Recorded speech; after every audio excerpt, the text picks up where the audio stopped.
Terrace gardening. మొన్న మేము వంకాయ నారు బెండ నారు వేసాం కదండి, అవన్నీ కూడా ఎట్లా జర్మినేట్ అయినాయో చూద్దాం. చూడండి 100% జర్మినేట్ అయినాయి ఈ సీడ్స్. ఇదిగోండి బెండ నారు, ఇదిగోండి చిన్న చిన్న మొక్కలు చూసారు లాస్ట్ వీడియోలోని. చూడండి ఎంత పెద్దవి అయిపోయినాయో, ఎన్నో డేస్ కూడా అవ్వలేదు, చాలా ఫాస్ట్గా గ్రో అయినాయి. నెక్స్ట్ ఇది పాలకూర అండి, పాలకూర కూడా బాగా జర్మినేట్ అయింది.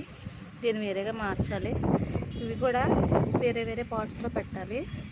అండ్ ఇంకా పాదుల దగ్గరికి వెళ్దామండి. ఇక బీరపాదు అండి, ఇది 6 సీడ్స్ పెడితే 2 జర్మినేట్ అయినాయి. ఇవ్వండి ఎక్కేస్తుంది చెట్టు.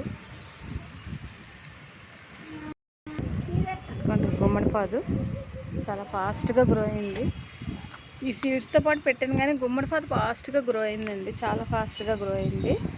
తర్వాత ఇది కాకర అండి, కాకర చూడండి 6 సీడ్స్ పెడితే 2 జర్మినేట్ అయినాయి కూడా.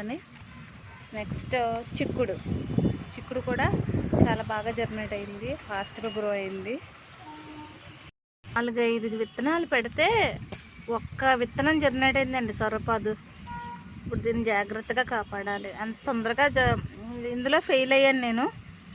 సొరపాదులు మాత్రం, సొర కాదండి ఇది మర్చిపోయాను, పొట్ల మాత్రం ఎందుకో జర్మినేట్ అవ్వట్లేదండి. ఎన్ని సీడ్స్ పెట్టినా ఒక ప్యాకెట్ మొత్తం పడితే ఇది ఒక్క సీడ్ అయ్యింది. ఒక్క విత్తనం వేసాను సూర్యమిర్చి, వీటికంటే ఒక 4 రోజుల ముందు వేసాను పచ్చిమిర్చి. ఎంత ఫాస్ట్గా గ్రో అయిందో చూడండి. ఇవన్నీ కూడా రీసెంట్గా పెట్టిన విత్తనాలేనండి. చూడండి ఇదిగో దోసకాయ, ఇక్కడ ఎలకలు ఎక్కువ ఉన్నాయని ఉడతలు, ఇది నెట్ కట్టాము.